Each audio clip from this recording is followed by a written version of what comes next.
Muito bom dia, gente querida, gente amiga, ovelhas do Senhor Jesus Cristo. Como é bom iniciarmos mais um dia fazendo a reflexão na palavra de Deus.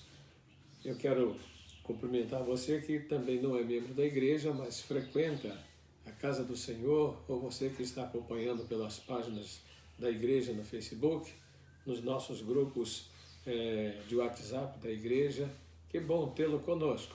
Seja muito bem-vindo, que a palavra de Deus faça bem ao seu coração. Nós estamos nessa semana falando sobre crises no Salmo de número 46, que tem como título A Fé Perfeita em Deus. Então, passemos à leitura da preciosa, poderosa e abençoadora palavra de Deus. Deus é o nosso refúgio e fortaleza, socorro bem presente na angústia, pelo que não temeremos, ainda que a terra se mude e ainda que os montes se transportem para o meio dos mares, ainda que as águas rujam e se perturbem, e ainda que os montes se transportem para o meio dos mares, ainda que os montes se abalem pela sua braveza, há um rio cujas correntes alegram a cidade de Deus, o santuário das moradas do Altíssimo. Deus está no meio dela, não será abalada. Deus a ajudará ao romper da manhã. As nações se embraveceram, os reinos se moveram, ele levantou a sua voz e a terra se derreteu. O Senhor dos exércitos está conosco, o Deus de Jacó é o nosso refúgio. Vinde, contemplai as obras do Senhor, que desolações tem feito na terra. Ele faz cessar as guerras até o fim da terra. Quebra o arco, corta a lança, queima os carros no fogo. Aquietai-vos e sabei que eu sou Deus. Serei exaltado entre as nações, serei exaltado sobre toda a terra. O Senhor dos exércitos está conosco, o Deus de Jacó é o nosso refúgio. Muito bem, o Salmo de número 46, ele tem um título muito interessante. O título dele é A Fé Perfeita em Deus. E esse salmo foi escrito nos tempos do profeta Isaías, também ainda nos dias, está também escrito nos dias do rei Ezequias. Vocês lembram do episódio que Isaías foi enviado por Deus ao palácio e falou para o rei Ezequias que era para que ele pudesse se preparar, porque a morte estava chegando. E Ezequias estava com uma doença muito grave. E ele orou, depois que Isaías saiu dali, dizendo a ele que Deus iria ceifar a sua vida, ele virou sua cabeça, seu rosto para a parede e chorou muito e orou a Deus, pedindo que Deus tivesse misericórdia, poupasse a sua vida. Deus se agradou daquele momento de oração de Ezequias. E aí Deus, então, manda Isaías voltar e diz que iria lhe conceder mais 15 anos de vida. Muito bem. Ezequias, então, nesse tempo, é que este salmo, a fé perfeita em Deus, foi escrito. Só que não foi por causa desse episódio. Esse período também foi de muitos conflitos, muitas lutas, muitas guerras, e os assírios cercaram, sitiaram Jerusalém naquela época. E eles tentaram destruir Jerusalém. O exército que derrotasse uma outra nação, o general daquele exército, o seu nome seria aclamado sobre toda a terra, porque ele era o comandante de uma grande vitória. E Jerusalém tinha as suas torres, né? O salmista diz que torre forte, Salomão diz que torre forte é o nome do Senhor, é um alto refúgio para aqueles que o buscam. E Jerusalém tinha várias portas com muralhas altíssimas, para paredões muito elevados, e tinha duas funções, dois tipos de cidadãos em Jerusalém. Aqueles que viviam dentro da cidade, dentro dos muros, ali se comprava, se vendia, ia às celebrações, se fazia os sacrifícios, ali o povo ia passear, ali o povo, enfim, era o grande centro urbano de Israel. E por sua vez tinha o povo que vivia do lado de fora das grandes muralhas, que eram os agricultores, que eram os pastores, mas havia os inimigos que cercavam.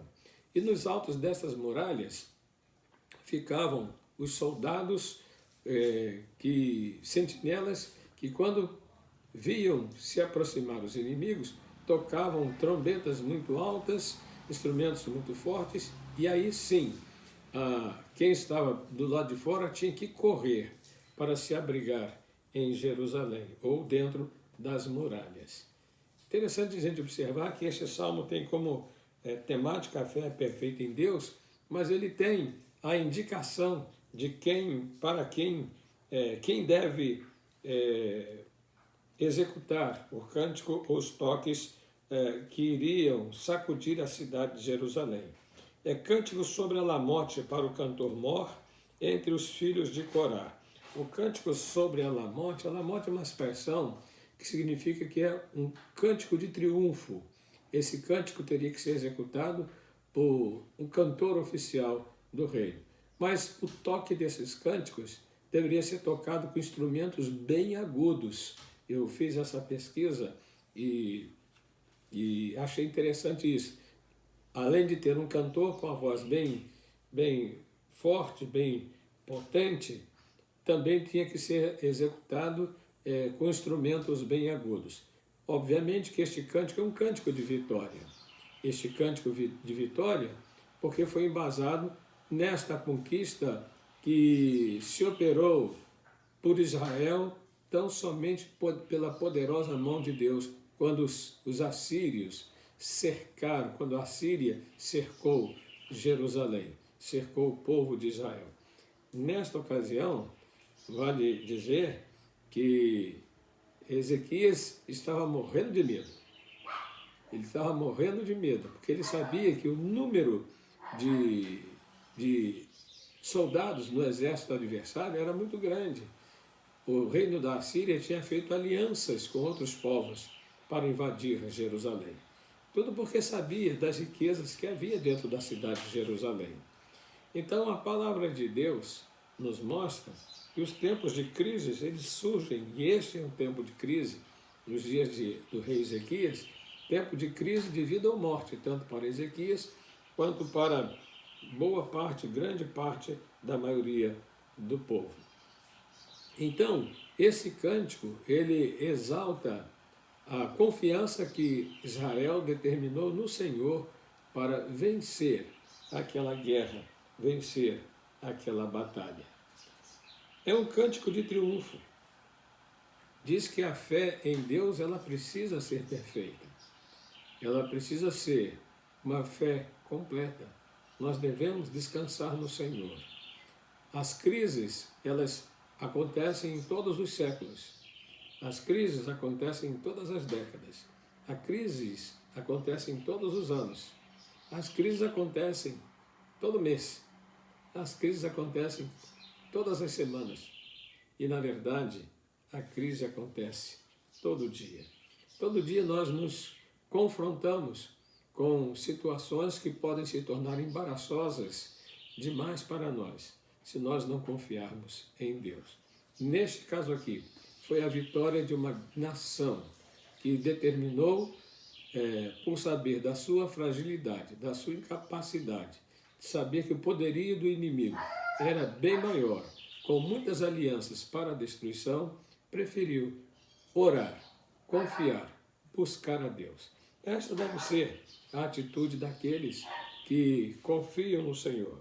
A fé perfeita em Deus não é demonstrada com muita gritaria, com muito alarido, com muitas outras coisas que chamam mais atenção para as ações humanas do que propriamente dito para a ação de Deus. Na verdade, Deus é quem tem que ser exaltado.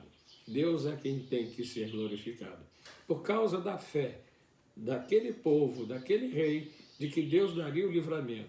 e porque Deus queria exaltar o seu nome. Então, o salmista, ele faz a declaração muito interessante e dita pelo próprio Deus a eles. Ele diz assim: vinde, contemplai as obras do Senhor, a partir do verso 8. Que desolações tem feito na terra? Ele faz cessar as guerras até o fim da terra. Quebra o arco, corta a lança e queima os carros no fogo. Aquietai-vos e sabei que eu sou Deus, serei exaltado entre as nações, serei exaltado sobre a terra. O momento que vivemos, ainda que o mundo inteiro fique com muito medo, há países que realmente não estão conseguindo controlar essa crise, essa pandemia, outros países estão se saindo de uma forma melhor, o Brasil está muito confuso, mas a gente está vendo uma luz no fim do túnel. É interessante a gente entender que no meio dessas adversidades todas, o nome de Deus é que tem que ser exaltado, é que tem que ser glorificado. Não o nome da ciência, não o nome do governante, não o nome de um ministério, mas o nome de Deus tem que ser exaltado. E para que o nome de Deus comece a ser exaltado, tem que começar no coração, nos corações dos filhos de Deus, no meu, no seu, nos nossos corações. Vamos começar a pensar na vitória do Senhor. Vamos começar a exaltar, a glorificar o nome de Deus. Vamos começar a esperar no Senhor, porque do Senhor vem o nosso socorro. Vamos começar a agradecer a Deus, porque já nesses dias todos que estamos parados, sem ter reuniões, mas nós estamos em casa, em comunhão e buscando a presença do Senhor. Que Deus lhe abençoe, que você continue em oração, não descanse, não dê descanso aos seus olhos e aos seus joelhos. Busque a Deus, continue colocando o nosso país nas mãos de Deus, os nossos governantes nas mãos de Deus, a nossa vida, a nossa casa, a nossa família nas mãos do Senhor e também a nossa igreja, que é através dela que o nome de Deus vai ser exaltado. É preciso que a sociedade veja que se ela não está sucumbindo de vez, é porque os filhos de Deus estão em oração, se colocaram no alto refúgio, se colocaram numa torre alta, no nome do Senhor, esperando do Senhor que as muralhas que nos cercam, as muralhas dessa enfermidade terrível e de tantas outras circunstâncias que vêm advindas dela, essas muralhas cairão por terra, porque Deus faz cessar toda a confusão. Deus traz a resposta, Deus traz a solução. Que Deus te abençoe, que você viva este dia na fé perfeita em Deus, na certeza de que estamos atravessando, já estamos chegando do outro lado, cantando o hino, o cântico ou o hino da vitória. Tenha um bom dia. Vamos orar pelos nossos irmãos que estão enfermos, pelas pessoas que estão na iminência de perder o emprego, mas que não percam a fé em Deus. Porque onde a mão de Deus está presente, portas se abrem, portas se fecham e ninguém pode fazer diferente do Senhor. A vitória está determinada para aqueles que colocarem a sua fé, a sua esperança, a sua confiança em Deus. Tenha um bom dia na presença do Senhor. Um abraço do seu pastor, amigo que ama vocês, o pastor que Deus deu para cuidar de vocês. Um grande abraço. Fiquem com Deus.